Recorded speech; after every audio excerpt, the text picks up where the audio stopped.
Lena had a strange way of seeing the world. While most people saw streets, buildings and faces, Lena saw colours. Not the usual colours, red, blue, green, but emotions. To her, every person carried a colour that changed depending on how they felt. Kindness looked like soft gold. Loneliness was a pale grey. Hope shimmered like light blue in the morning sky. But love was rare. And when it appeared, it looked like a quiet, glowing amber, warm, steady, and deep.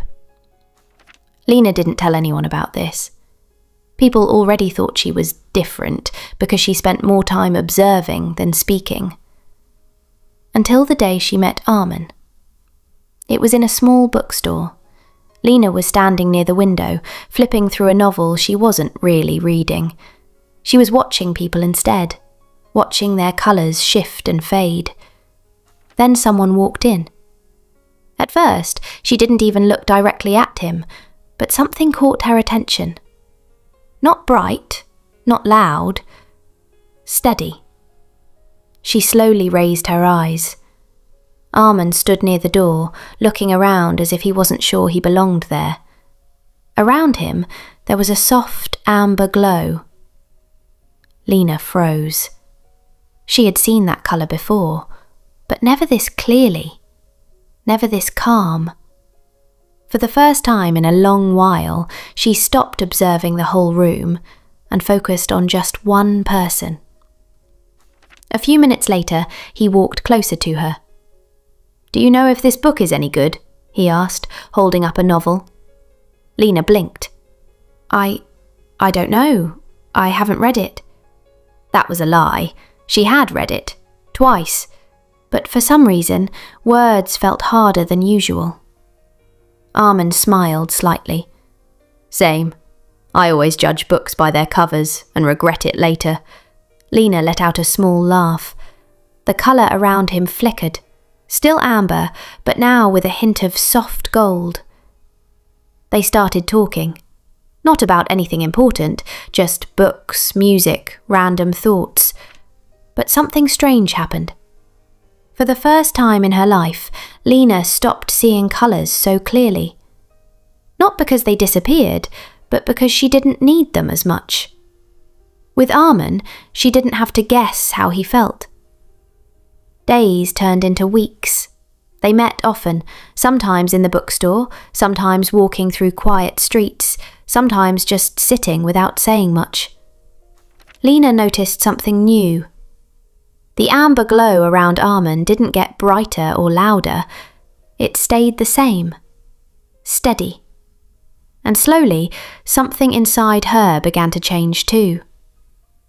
One evening, they sat on a bench, watching the sunset. The sky was painted in soft oranges and pinks. "I feel like you're always trying to understand something," Armin said suddenly.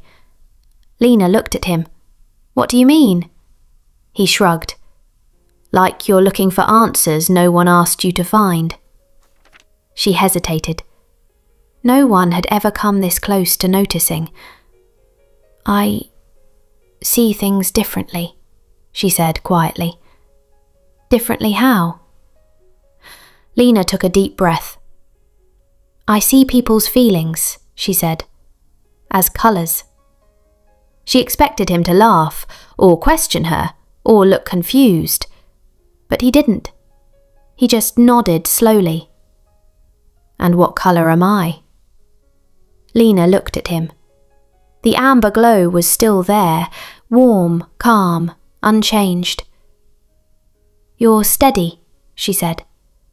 "Like something that doesn't disappear when things get hard." Armin smiled, but this time it was softer. "And you?" he asked. Lena looked down at her hands.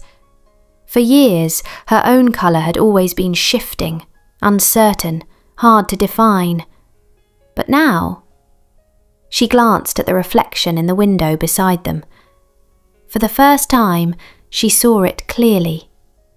A quiet, growing warmth, not as strong as his, not as steady, but real. think, she said slowly, I'm still learning. Armin nodded. That's a good place to be. They sat in silence again, but it wasn't empty. It was full of something unspoken, something calm. Lena realised something important in that moment.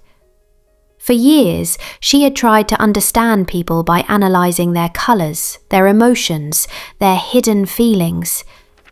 But love, real love, wasn't about decoding someone. It was about feeling safe enough to stop trying so hard.